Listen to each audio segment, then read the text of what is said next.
जोहार, जयमूल निवासी मैं संकेत और आप देख रहे हैं एमएन टीवी। पिछले साल नवंबर के महीने में 26 नवंबर को किसान आंदोलन शुरू हुआ। ये किसान आंदोलन केंद्र सरकार द्वारा जो 3 कृषि कानून लाए गए थे, इसके विरोध में शुरू हुआ था और शुरू में ये कहा जा रहा था कि ये आंदोलन 2 से 3 महीने तक चलेगा। इसकी तैयारियां किसान आंदोलनकारी किसानों ने और किसान नेताओं ने भी की थी। लेकिन देखते ही देखते इस आंदोलन को अभी 6 महीने पूरे हो चुके हैं। 6 महीने पूरे होने वाले हैं। 26 तारीख को इसको 6 महीने पूरे हो जाएँगे 26 मई को और इस आंदोलन में इन 6 महीनों में बहुत कुछ घटनाएँ हुई है। अगर हम देखते हैं पिछले 6 महीनों के किसान आंदोलन को, तो सरकार के साथ उनकी 11 दौर की बातचीत हुई, जो बेनतीजा रही, उसमें किसी प्रकार का हल नहीं निकला। 26 जनवरी को किसानों द्वारा दिल्ली में ट्रैक्टर मार्च निकाला गया, उसमें सरकार प्रायोजित हिंसा भी हुई, ये भी हमने देखा। सरकार द्वारा या बीजेपी के लोगों द्वारा, कार्यकर्ताओं द्वारा, मंत्रियों द्वारा इस किसान आंदोलन को बदनाम करने की भी भरपूर कोशिश की गई। कभी कि इस आंदोलन में शामिल होने वाले लोगों को खालिस्तानी कहा गया, कभी ये कहा गया कि चीन और पाकिस्तान के लोग भारत में विभाजन करना चाहते हैं और ये विभाजन करने वाले लोग हैं जो आंदोलन कर रहे हैं। इस प्रकार की तमाम बातें हमें देखने को मिली और 6 महीने हो रहे हैं इस आंदोलन को।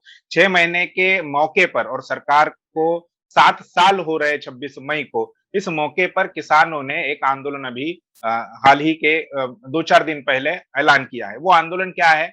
किस प्रकार से वो आंदोलन है?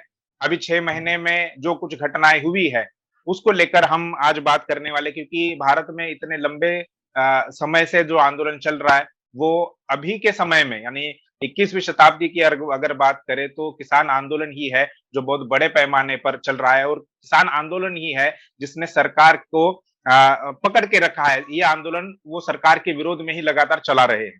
हमारे साथ इन सभी मुद्दों पर बात करने के लिए वामसे भारत मुक्ति मोर्चा के राष्ट्रीय अध्यक्ष और बहुजन क्रांति मोर्चा के राष्ट्रीय संयोजक माननीय वामन मेश्राम साहब हैं।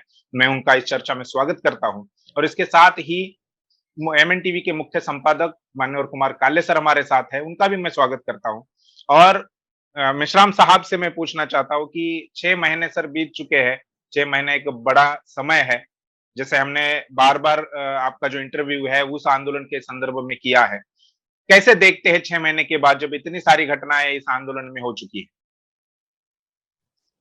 इसको बहुत प्रिसाइजली अगर कहा जाए जी, तो सरकार ने इसे षड्यंत्र पूर्वक खत्म करने की कोशिश की, जी, मगर किसान आंदोलन खत्म नहीं कर पाया। तो किसान आंदोलन केंद्र सरकार के गले की हड्डी बन चुका है। जी, और ये इसमें सबसे बड़ा डेवलपमेंट ये है कि इस आंदोलन ने अभी जो 5 राज्यों के विधानसभा चुनाव है, जी, उस चुनाव पर भी असर डाला है, ऐसा मेरा आकलन है। बंगाल में और तमिलनाडु में जी, भी इसका असर पड़ा है, केरला में भी असर पड़ा है और असम में जहां पूर्ण बहुमत की सरकार बीजेपी की थी, वहां उसको पूर्ण बहुमत की सरकार मतलब पूर्ण बहुमत नहीं मिल पाया अपने बल जी, पर। जी, बीजेपी को अपने बल पर बहुमत नहीं मिल पाया। तो ऐसा लग रहा है कि किसान आंदोलन का राजनीति पर भी असर पड़ रहा है और 2024 के आंदोलन में इसका भारी असर पड़ने की संभावना मुझे लग रही है। ऐसा मैं महसूस कर रहा हूं। दूसरी बात यह है जी, कि ये आंदोलन अभी भी राष्ट्रव्यापी स्वरूप धारण करने के लिए इसको बहुत सारा और भी करने की जरूरत है। इसको राष्ट्रव्यापी स्वरूप का आंदोलन बनाने के लिए किसानों को पहल करनी चाहिए और नई स्ट्रेटेजी बदले हुए हालात में बनाई जानी चाहिए। जी, अगर किसान इसके लिए बदले हुए हालात में नई स्ट्रेटेजी प्लान करते हैं तो उसमें हम लोग बढ़ चढ़कर हिस्सा लेने के लिए तैयार हैं। जी, ऐसी कोशिश तो सर किसान आंदोलन के नेताओं के द्वारा की गई। अलग अलग राज्यों में जाकर उन्होंने पंचायतें भी की, राजस्थान में हो, उत्तर प्रदेश में हो, पंजाब में भी बहुत बड़ी बड़ी सभाएं हुई, हरियाणा में भी सभाएं हुई, और यहाँ तक ये भी देखने को आया, जैसे अपनी 5 राज्यों के चुनाव का मामला कहा, तो पंजाब में जो लोकल बॉडीज के चुनाव हुए उसमें भी इसका असर हुआ और बीजेपी को उसकी भारी कीमत चुकानी पड़ी। तो किसान नेताओं के द्वारा तो ये कोशिश की जा रही है, मगर उसके बावजूद भी ये राष्ट्रव्यापी स्तर पर क्यों नहीं बढ़ा हो पा रहा? किसान नेतृत्व के अंतर विरोध है उनको बढ़ाने के संबंध में। सर थोड़ा कैसे इसको कैसे कह सकते हैं हम? अंतर विरोध ये है कि वो अपनी मांगों के बारे में अटल है और उनको अटल रहना चाहिए, मगर उसका प्रभाव निर्माण करने के लिए जो संगठन का विस्तार करना चाहिए उसके लिए वो अपनी तौर पर अंदरूनी रजामंद नहीं है, क्योंकि 40 लोगों की कमेटी थी जो सरकार के साथ वो बात करने के लिए जाती थी जी। उसमें उन्होंने दूसरे लोगों को सहभागी कराने की कोशिश नहीं की है। शुरू से वही लोग हैं।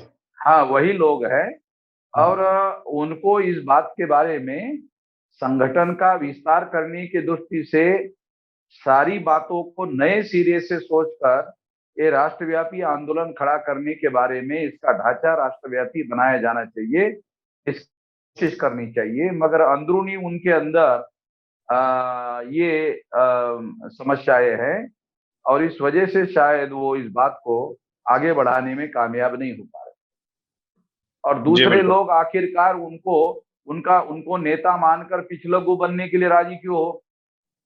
दूसरे लोगों का भी कहना सही है कि अगर उनको आंदोलन में हिस्सेदारी उठाने का अधिकार नहीं है तो फिर केवल उनको नेता मान करके बात को आगे बढ़ाने के लिए दूसरे लोग रजामंद क्यों हो सकते हैं, क्योंकि ये तो कोई राजनीतिक आंदोलन तो है नहीं। जी जी जी। तो इसमें फिर वो आंदोलन करने के लिए लोगों को बड़े पैमाने पर संख्या में मोबिलाइज करना है, तो उनको उसमें शामिल किए बगैर कैसे मोबिलाइजेशन बढ़ेगा। जी। अभी सर जो 26 तारीख को जो काला दिन मनाने की जो बात कही है, तो उसको लगभग 12 जो बड़ी विपक्ष की पार्टियां है, विपक्षी दल है, उन्होंने उसको समर्थन दिया है और उन्होंने भी ये कहा है कि किसानों की जो जायज मांगे हैं सरकार को उनको सुनना चाहिए और हम उनके मांगों का समर्थन कर दें। उसके पीछे ये 12 दलों का जो राजनीतिक पार्टियां हैं तो राजनीतिक मकसद है जी। और राजनीतिक मकसद ये है कि 2022 को बहुत बड़ी बात ये होने वाली है कि उत्तर प्रदेश के विधानसभा का चुनाव, विधानसभा के चुनाव जी, अगर बीजेपी उत्तर प्रदेश के विधानसभा का चुनाव में हार जाती है, जैसे 12 दलों की रणनीति है, हार जाती है, तो फिर केंद्र सरकार में उनको चुनाव जीतना मुश्किल हो जाएगा। जी। तो 12 पार्टियों की रणनीति ये है कि उत्तर प्रदेश में जैसे अभी कोविड को मुद्दा बनाकर जो माहौल सारे देश भर में बना, वो नरेंद्र मोदी और भारतीय जनता पार्टी के विरोध में माहौल है। जी।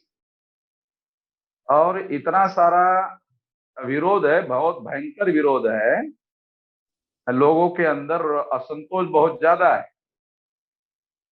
जी। और उसके साथ साथ किसानों का असंतोष अगर और ज्यादा बढ़ जाता है तो फिर 2022 का और 2024 का चुनाव बीजेपी को जीतना बहुत ज्यादा मुश्किल हो जाएगा। इस बात को ध्यान में रखते हुए 12 दलों के लोगों ने समर्थन देने का ऐलान किया होगा, ऐसा कहा जा सकता है।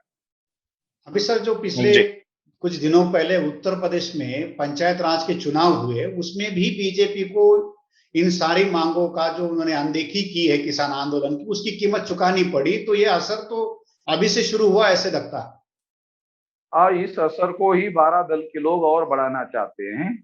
जी। ये बात सही है, मगर उसमें कांग्रेस की स्थिति बहुत ज्यादा खराब है। नहीं, मगर सर जैसे अभी यहाँ टीएमसी उसमें फोर फ्रंट पर आ रही है, डीएमके ने भी इस आंदोलन का समर्थन किया है, महाराष्ट्र से शरद पवार का, शिवसेना का भी बड़ा मतलब उन्होंने भी इस आंदोलन में शामिल होने की बात कही है। यहाँ तक कि उत्तर प्रदेश से समाजवादी पार्टी के द्वारा भी इसके समर्थन वाली बात कही है। बिहार से आरजेडी है, तो ये बड़े जो क्षेत्र नेता है, इन्होंने अपने अपने राज्यों में इसमें किया है, मगर कांग्रेस राष्ट्रीय स्तर पर कोई ऐसी इसकी विरोध में कोई लड़ाई लड़ने की या बड़ी बात करने की, भूमिका लेने की कोई बात नहीं कर रहे। क्योंकि कांग्रेस भी तो किसानों का जो कानून है, पर्दे के पीछे कांग्रेस भी उस बात के लिए सहमत है। ये आरोप तो सर बीजेपी वाले भी कांग्रेस पर कर रहे हैं कि ये तो उन्होंने लाया हुआ, तो हम तो बस उस पर अमल कर रहे हैं। हाँ, ये बात सही है। क्योंकि दूसरी बात क्या है जी कि देखो, दो बातें हैं, किसान के विरोध में कानून बनाना और लेबर लोगों के विरोध में कानून बनाना। इसके पीछे बहुत बड़ा मकसद ये है कि 2 डिजिट ये जो डेवलप करना चाहते हैं जीडीपी इकोनॉमी को, जीडीपी, ग्रॉस डोमेस्टिक प्रोडक्ट जो है, तो ये दो बड़े अवरोध थे। जी उन 2 बड़े अवरोधों को दूर करने के लिए ये कानून में परिवर्तन किया गया है। तो ये पॉलिसी ही कांग्रेस ने लाई हुई है 90 में, जी और इसको आगे बढ़ाने के लिए ये 2 काम करना जरूरी था, वो बीजेपी ने किया। नरेंद्र मोदी का ये कहना है कि कांग्रेस जो करना चाहती थी कर नहीं पाई, हमने कर दिया, तो कांग्रेस को हमारा धन्यवाद तो कम से कम देना चाहिए। जी जी तो ये जी बात जैसे सही सर है। जी हाँ, जी सर, जैसा आपने कहा कि 5 राज्यों के चुनावों पर भी इस किसान आंदोलन का जो प्रभाव है वो पड़ता हुआ दिखाई दिया। बीजेपी की हार पांचों इसमें हुई, जहां पर असम में बीजेपी की सरकार बनी, पूर्ण बहुमत से नहीं बनी है। मेरा सवाल ये है कि मीडिया के द्वारा लगातार प्रचार किया जा रहा था, बीजेपी के द्वारा प्रचार किया जा रहा था कि ये जो किसान आंदोलन है ये केवल पंजाब हरियाणा का पंजाब और हरियाणा के किसानों का आंदोलन है। उसके बाद उन्होंने राजस्थान उसमें जोड़ दिया, फिर पश्चिमी उत्तर प्रदेश जो है वो उसमें जोड़ दिया। और हमने भी ये देखा है कि उस आंदोलन में जो दिल्ली की सीमाओं पर आंदोलन करने वाले किसान है, ये कोई तमिलनाडु या पश्चिम बंगाल या असम से आए हुए किसान नहीं है, वो केवल ये 3-4 राज्यों के किसान है। तो कैसे कहा जाए कि किसान आंदोलन का इन 5 राज्यों के चुनावों पर असर हुआ है? केवल बीजेपी की हार ये एक वजह है ऐसा कहने के लिए? नहीं, इसके 2-3 बातें इसको समझना होगा। जी मीडिया ने जिस तरह से इस आंदोलन को कवर किया, उस कवर की वजह से मैसेज तो सारे देश में चला गया, जी बिल्कुल। सारे देश में चला गया। हम्म, और पहली बात ये है, जी और अगर गांव में जाकर मीडिया वाले किसानों को, जहां पर इनका संगठन नहीं था, पूछते थे, वहां भी किसान लोग फिजिकली उस आंदोलन में शामिल नहीं थे, मगर वो उन आंदोलनों के मांगों के साथ समर्थन में थे। जी ये दूसरी बात देखने को मिली। और जी उनको जब भी मौका मिला, उन्होंने फिजिकली पार्टिसिपेशन करते हुए अपने अपने इलाके में आंदोलन में साथ सहयोग भी किया। इस वजह से ऐसा कहा जा सकता है कि इसका असर उन चुनावों पर पड़ा हो। ठीक। सर, पिछले 6 महीने से आंदोलन चल रहा है। किसानों के साथ सरकार की 11 दौर की बातचीत हुई। 26 जनवरी की जो हिंसा हुई, उसके बाद सरकार के साथ किसानों की कोई वार्ता नहीं हुई। ना सरकार की तरफ से कोई पहल हुआ, ना किसान जो संगठन है, वो तो तैयार ही थे, लेकिन वो चाहते थे कि सरकार पहल करे, सरकार हमें न्योता भेजे। ये सरकार की यानी जो वार्तालाप हो रहा था, वो बंद हो गया, डेडलॉक हो गया था। ऐसे में किसान जो आंदोलनकारी किसान थे, उन्होंने कई सारी समस्याओं का सामना भी करा। कड़ी ठंड का उन्होंने सामना किया, बरसात का सामना किया, अभी कड़ी धूप का वो सामना कर रहे हैं, और इसके बावजूद भी वो अपने मांगों पर, अपने आंदोलन पर डटे हुए हैं। इसमें सैकड़ों किसानों की मौत भी हो चुकी है। तो मैं ये आपसे जानना चाहता हूं कि गलती कहां हो रही है? ये डेडलॉक क्यों है? क्या किसान नेता सरकार से सरकार की तरफ अपनी जो मांगे है वो सही तरीके से पहुंचा नहीं पा रहे, या सरकार ही उसको जानबूझकर नजरअंदाज कर रही है? सरकार इसको जानबूझकर नजरअंदाज कर रही है।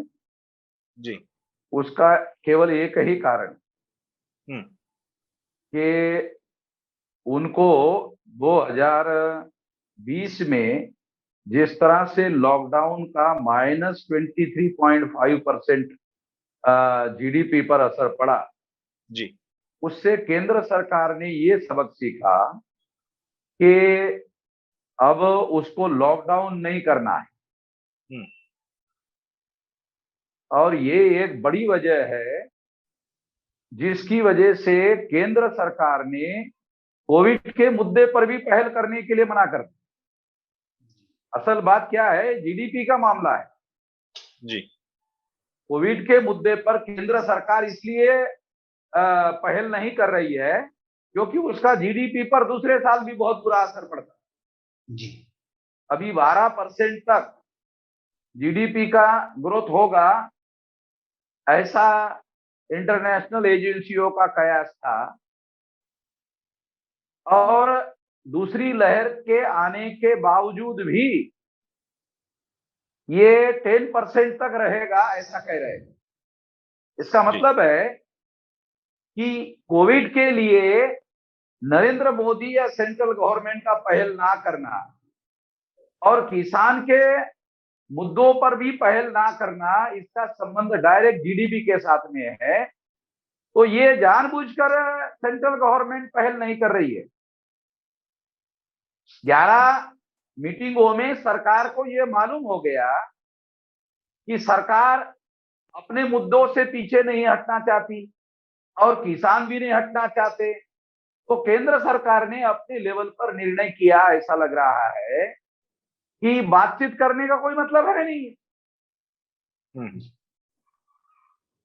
जी, क्योंकि केंद्र सरकार पीछे हटने के लिए तैयार नहीं है, किसान भी हटने के लिए तैयार नहीं है। तो केवल मीटिंगें करने का कोई मीनिंग है, ऐसा लग नहीं रहा। अभी आज अखबार में एक खबर आई है जी, कि संघ परिवार के पहल पर बीजेपी की संयुक्त मीटिंग हो रही है, ऐसी खबर आज है। और ये मीटिंग इसलिए हो रही है कि बीजेपी के विरोध में जो माहौल बन रहा है, उस इमेज को ब्राइट करने के लिए क्या करना होगा, उस संबंध में शायद संघ परिवार पहल कर रहा है, ऐसा लग रहा है। तो कल इसकी क्या खबर आती है, उस पर निगाह रखना जरूरी हो। उसके बाद जी, पता बिल्कुल, चलेगा। उसके बाद हो सकता है किसानों के साथ, किसानों की बात ना मानी जाए मगर वार्ता शुरू की जाए। कम से कम जी, अड़ियल जी, रवैया का जो आरोप है, अहंकार का जो आरोप है, जी, वो आरोप से कम बचा जा मुक्त हो सके। सके, बचा जा सके, हम्म, ताकि 2019 के विधानसभा चुनाव में बीजेपी को चुनाव जीतने के हालात जो है अनुकूल बनाए जा सके। जी, सर किसानों की जो मांगे हैं, जिन 3 मांगों को लेकर आंदोलन शुरू हुआ है, किसान जिन मांगों की बात उठा रहे हैं, वो एक तो सरकार से ये बात वो मनवाना चाहते हैं कि एमएसपी की गारंटी उन्हें मिले। दूसरी जो उनकी बड़ी मांग थी कि सरकार ने जो कॉन्ट्रैक्ट फार्मिंग वाला जो मुद्दा इसमें लाया है, उसके बारे में वो एक सुरक्षितता चाहते थे। और व्यापारियों को जो खुली छूट मिली है जमाखोरी करने की और उसके आधार पर कालाबाजारी करने की, उन सारी चीजों के असर इन 6 महीनों में दिखने को मिले। मध्य प्रदेश हो या बिहार हो या अलग अलग राज्यों में जब खुली छूट मिली, दाना मंडियां खत्म कर दी, तो व्यापारियों ने खुलकर किसानों को लूटा। किसान संगठनों ने भी इसके बारे में जो आशंकाएं जताई थी वो अब हकीकत बन चुकी है। और ये खुद बीजेपी के जो रूल स्टेट थे उसमें हुआ है, तो इसके बावजूद भी सरकार इन मांगों को मानने के लिए राजी क्यों नहीं है? क्योंकि क्योंकि तथ्य उसके और आंकड़े पीछे तो वो जो किसान कह रहे हैं वो सरकार को पहले से ही मालूम है, मतलब प्लान बनाकर उन्होंने ये किया। और वो जीडीपी के साथ जुड़ा हुआ मामला है। सर एमएसपी के लिए उनका ये कहना है कि हमारे पास एमएसपी लागू करने के लिए पूरा पैसा नहीं है, इस वजह से हम एमएसपी नहीं दे सकते। अब आज की खबर है कि दुनिया के अरबपतियों में अंबानी और अदानी का नाम लग गया है, तो उद्योगपतियों की संपत्ति बढ़ रही है और उसकी कीमत किसानों को या मजदूरों को चुकानी पड़ रही है, तो सरकार इसमें हस्तक्षेप क्यों नहीं कर रही? सरकार को 2-3 बातें हैं। एक तो लोगों को भरमाने का, राष्ट्रवाद का नारा उनके पास है जी, कि इसके आधार पर हम लोग लोगों को भरमाकर वोट ले लेंगे। जी ऐसा एक बड़ा उनका जो राष्ट्रवाद है ना, जी तो धर्म के साथ घालमेल करते हुए उन्होंने बनाया है, और लोगों की भावनाओं का इस्तेमाल करने का जो तरीका उन्होंने डेवलप किया है, एक तो ये बात है। जी और इस बात को बड़े पैमाने पर मीडिया वाले लोगों तक पहुंचाने का काम कर रहे हैं, भोपू मीडिया जो है। ये दूसरी बात जो है, जी और उनका बीजेपी का जो सपोर्ट करने वाला वर्ग है, जी वो सपोर्ट करने वाले वर्ग को तो किसानों को लूटने का मौका मिल रहा है। जी किसानों को लूटने का जो मौका है वो तो बीजेपी का सपोर्टर वर्ग है। बनिया जो बनिया जो है उसका सपोर्ट करने वाला वर्ग है। जी जी तो उनका जो कोर वोट है, वो कोर वोट तो इसके विरोध में नहीं है, उसका तो समर्थन में है। जी वो ऐसा सोचता है कि कोर वेट को अपने साथ बनाए रखा जाए, बनाए रखना चाहिए। और बाकी लोगों को भरमा कर बाद में वोट किया जाए। इस रणनीति पर ही वो काम कर रहे हैं। जी मगर सर, जैसे आपने ये राष्ट्रवाद का मुद्दा कहा, तो किसान बहुसंख्य तो हिंदू है, या जिसको हिंदू कहा हिंदू के तौर पर गिना जाता है। SC ST OBC या ज्यादातर जो अपर लेयर OBC है वो किसान ज्यादा है, और ये राष्ट्रवाद किसानों के पल्ले में कुछ भी नहीं डाल रहा, किसानों के अधिकार तो छीनने का काम। ये जो बीजेपी का राष्ट्रवाद है, ये तो गरीबों के विरोध में, शोषितों के विरोध में, जी क्योंकि गरीबी हटाओ के नाम पर इनको कुछ करना नहीं है, जी वंचितों के लिए कुछ करना नहीं है, ये सारा का सारा तो इनके विरोध में करना है ना। जी विरोध में करने के बाद जनता में असंतोष फैलेगा, वो ना फैले इसके लिए राष्ट्रवाद है, ताकि उनको भरमा कर रखा जाए, राष्ट्रवाद की गूंगी की गोली दिया जाए, और इस गोली का असर ज्यादा बढ़े, इसके लिए धर्म का घालमेल राष्ट्रवाद के साथ किया जाए, ताकि धर्म के गोली की अफू के तौर पर इस्तेमाल कर सके, ताकि लोग भूल कर वोट दे सके। और भूलने का माहौल बनाने के लिए मीडिया उनके समर्थन में है। जी अभी कल सर मोदी जी अन्यथा कोविड के मुद्दे पर इतना ज्यादा फेल्यूर जो है, जो दुनिया के सामने आ गया जी, और सारे दुनिया में नरेंद्र मोदी की बदनामी हो रही है। इंटरनेशनल मीडिया काफी विरोध में लिख रहा है उनके। हाँ, और नरेंद्र मोदी विदेश में जाने के लिए भी तैयार नहीं है, अपने फॉरेन मिनिस्टर को भेज दिया। जी नहीं तो विदेश में जाने के लिए बहुत ज्यादा उत्सुक रहता था। जी जी अभी अमेरिका भी जो है, अभी अमेरिका भी उसके खिलाफ में है अंदरूनी। जी इस तरह से डोनाल्ड ट्रंप का नरेंद्र मोदी ने अहमदाबाद में बुलाकर बड़ा कार्यक्रम करके अमेरिका के अंदर प्रचार करवाया, कार्यक्रम कराया अहमदाबाद में, प्रचार करवाया अमेरिका के अंदर। जी उसकी वजह से जो बाइडेन की जो डेमोक्रेटिक पार्टी है वो बहुत ज्यादा अंदरूनी नरेंद्र मोदी के विरोध में है। जी जी अभी तक जो बाइडेन ने एक भी निर्णय इनके फेवर में नहीं किया, सारे बड़े निर्णय नरेंद्र मोदी के खिलाफ है। जी जी सर, 6 महीने का जो समय है बहुत लंबा समय है, और इस समय में जो किसान आंदोलन चला उसको आपने भी, आपके संगठनों के द्वारा भी समर्थन दिया। समय समय पर जब भी उन्होंने आंदोलन की घोषणा की, अलग अलग राजनीतिक दलों ने भी किसान आंदोलन को समर्थन दिया, अभी भी समर्थन दे रहे हैं। लेकिन इसके बावजूद भी किसान आंदोलन का जो देशव्यापी बेस बनना चाहिए था वो नहीं बन सका। इसके पीछे आप क्या कारण समझते हैं? मैंने इसका जवाब दिया कि जो किसान संगठन का नेतृत्व वर्ग है वो इस आंदोलन का विस्तार करने के बारे में आशंकित है। उनको ऐसा लगता है कि हम छोटे स्टेट पंजाब और हरियाणा के लोग हैं और पश्चिमी उत्तर प्रदेश के लोग हैं, अगर सारे देश के लोगों को कैडर के आधार पर, नेतृत्व के आधार पर शामिल कर ले तो हमारे हाथ से मामला चला जाएगा, ऐसा उनको लगता है। ये डर है उनके अंदर। यानी नेतागिरी वाला मामला है जी। मतलब जो किसानों का मुद्दा है वो सेकंड नंबर पर आ गया फिर।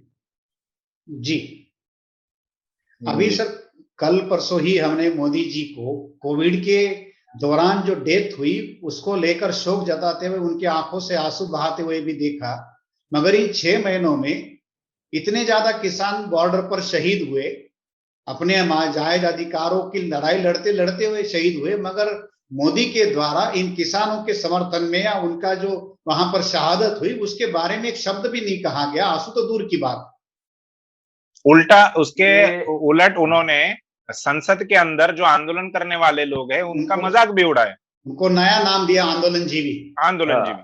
हाँ, जो जैसे खटमल होता है ना परजीवी, जी जी उस तरह से ये आंदोलन जीवी कहकर मजाक उड़ाने की कोशिश की। जी जी, जी उसकी काफी निर्वसना भी हुई। जी, हाँ, यानी दूसरी सांत्वना बात, तो दूर की बात। जी जी सर। दूसरी बात, ये भारत के इतिहास में दर्ज हो जाएगा जी कि आंदोलन के दौरान नरेंद्र मोदी की वजह से इतने किसान मारे गए, जी जी जी और इसके बावजूद भी उन मांगों के बारे में संवेदनशीलता से विचार नहीं किया गया। तो ये सामाजिक आर्थिक नीतियां ही है ना, जी जी जिसकी वजह से वो पीछे नहीं हटना चाहते, जिसकी वजह से उनको लगता है जीडीपी बढ़ाने का हमारा लक्ष्य पूरा नहीं होगा। जी, ये बात है, किसान ये का तो जीडीपी वाला मामला है। दूसरा मुद्दा ये है कि ये जो नरेंद्र मोदी के द्वारा आंसू बहाए गए कोविड में जी मरने वाले लोगों के संबंध में, जी जी ये भी केवल वाराणसी के लोग हैं जिसके लिए जी, उनको आंसू निकले। उन कॉन्स्टिट्यूंसी के तो लोगों को। हाँ, तो वो जी भारत के लोगों के लिए आंसू नहीं निकाले उन्होंने, जी केवल वाराणसी के लोगों के लिए। तो इसका मतलब वो आंसू का मतलब तो वोटों के साथ है। जी जी जी वो कोई आंसू का मतलब आंसू नहीं है, वास्तव में दुख का मतलब नहीं है, वो घड़ियाली वोटों के आंसू, साथ जुड़ा हुआ। घड़ियाली आंसू जिसको कहा जाए। हाँ, तीसरी और एक बात मैं कहना चाहता हूं कि जो साधारण लोग हैं, जब उन पर संकट आता है तो वो उस संकट का अपनी आंतरिक कमजोरी की वजह से मुकाबला नहीं कर पाते। जी जी इसीलिए तो सरकार बनाई जाती है जी जी और सारे देश की जनता अपनी ताकत देकर सरकार बनाती है, मुख्यमंत्री बनाते हैं, प्रधानमंत्री बनाते हैं, और जनता की सारी जनशक्ति प्रधानमंत्री को दे देते हैं। जी तो प्रधानमंत्री के पास सारी सत्ता है, सारी शक्ति है, तो वो जी रोने के लिए जनता ने सत्ता नहीं दी है, जी समस्याओं का समाधान करने के लिए सत्ता दी है। जी तो जो कमजोर लोग हैं, अगर वो किसी को प्रधानमंत्री बनाते हैं, सत्ता देते हैं, शक्ति देते हैं, तो उनकी उम्मीद रहती है कि वो सत्ता का उपयोग साधारण लोगों की समस्याओं का समाधान करे, समाधान करने। ना कि रोए। जी प्रधानमंत्री के पास सत्ता भी है, शक्ति भी है, मगर उसका प्रधानमंत्री लोगों की समस्याओं का समाधान करने के लिए उपयोग नहीं कर रहे हैं और रो रहे हैं। मोदी जी का मतलब, अरे कमजोर आदमी रोते हैं, जी जी जी शक्तिशाली आदमी को रोने का क्या मतलब है? तो वो ये जानते हैं कि हमने जनता के संकट में जनता की मदद नहीं की, अब जनता हमारे विरोध में हो गई, अब जनता की सहानुभूति कैसे लिया जाए। इसलिए जो न्यूयॉर्क टाइम्स है, उन्होंने नरेंद्र मोदी को रोने के लिए वो क्रोकोडाइल दिखाया, फोटो नरेंद्र मोदी के बजाय क्रोकोडाइल दिखाया। जी ये क्रोकोडाइल के आंसू हैं। जी जी तो ये इतनी सारी बदनामी हो रही है। जी जी जी जी बिल्कुल। तो ये बहुजन क्रांति मोर्चा के राष्ट्रीय संयोजक वामन मिश्राम साहब थे, जिन्होंने किसान आंदोलन की जो बारीकियां है और कमजोरियां है उसको आपके सामने रखा है। शायद ये वीडियो किसान आंदोलन चलाने वाले लोग भी देखें और समझे कि किस प्रकार की कमजोरियां है, कि उसे किस प्रकार से दूर करना चाहिए। और मिश्राम साहब ने एक और बात कही, मिश्राम साहब ने एक और बात कही कि ये जो 26 मई को किसानों के द्वारा काला दिन पुकारा गया है और ये जो आंदोलन उनका होने वाला है, तो उसके समर्थन में उनके जो सारे ऑफशूट ऑर्गेनाइजेशन, बहुजन क्रांति मोर्चा, भारत मुक्ति मोर्चा, ये सारे लोगों को उन्होंने कहा है कि इस दिन को काली पट्टी निषेध आंदोलन करना चाहिए। लॉकडाउन के समय में भी हमने देखा कि जब भी सरकार जनविरोधी कानून या जनविरोधी ऐसी कोई बात कहती थी कि मेश्राम साहब और उनके सारे संगठन उन कानूनों का या सरकार की उन नीतियों का विरोध कर रहे थे। लॉकडाउन के पीरियड में भी हमने देखा और उसका काफी असर जो है वो भारत की राजनीति पर और समाज नीति जो चल रही है, समाज में जो हालात है उसमें देखने को मिला है। तो ये वीडियो यहीं पर हम लोग समाप्त करते हैं। मेश्राम साहब का मैं आभार व्यक्त करता हूँ।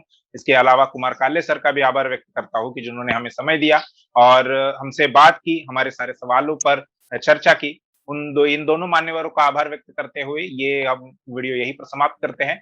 आप देखते रहिए एमएन टीवी। शुक्रिया।